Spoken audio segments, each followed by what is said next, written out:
You ever wish you could make someone disappear from your life completely? Well, I did exactly that. One day, a guy thought it was okay to lay his hands on my friend. By the end of the week, not only was he out of her life, he might have been out of the entire country. If you've ever wanted to see karma served cold and precise, this story's for you. Hit that like button, subscribe to Sweet Revenge Tales, and get ready for one of the most satisfying acts of payback you'll hear today.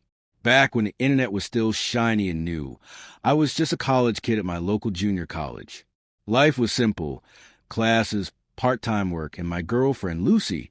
We just moved in together. Partly for love, mostly because rent was brutal. Our apartment was small, but was cozy, and became our go-to spot for game nights. One evening, Lucy mentioned she'd invited a friend from one of her classes over.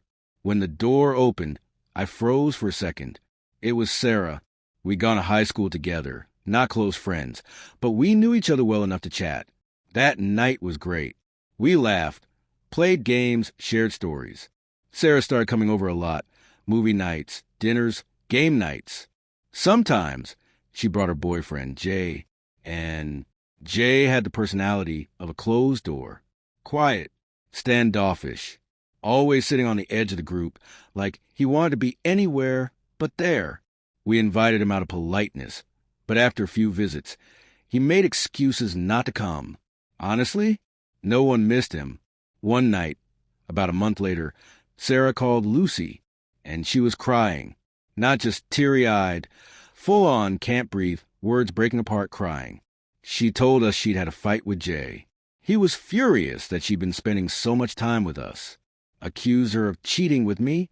With Lucy? Both? She didn't say. When she tried to leave, he shoved her. She tripped over a coffee table, hit the ground hard, and ended up with a massive bruise on her lower back. She swore it was a one-time thing, said it was just an accident. But my blood boiled. You know that feeling when your hands shake and your heart's pounding so loud you can hear in your ears? That was me. I'm a big guy, but I've never been in a fight. Still, I wasn't thinking about fists. I was thinking about something far more permanent. I worked in the administration building at school. I had access to every student's records, schedules, fees, everything. And I knew something important.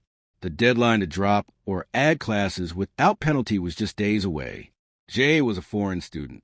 If he wasn't enrolled full-time, he couldn't stay in the country.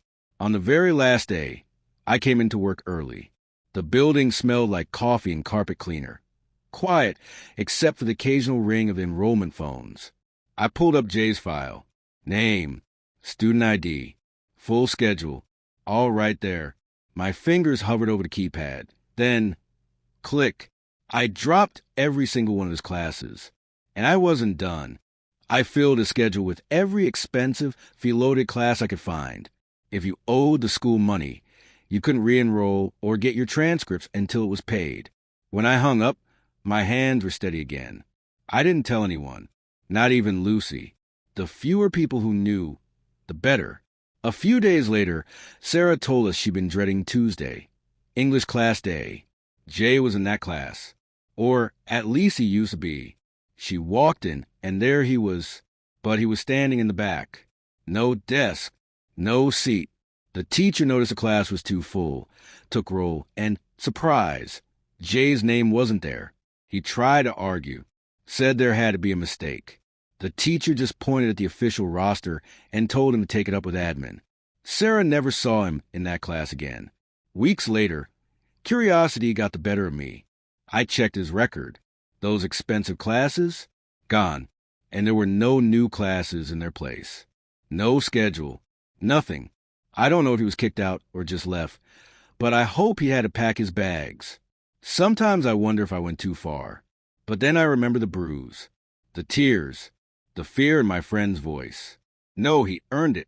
They say revenge is a dish best served cold, but I think it's better served quietly, so they never see it coming until it's already done. If this story made you smile, hit that like button and tell me, what's the most satisfying revenge you've ever heard of?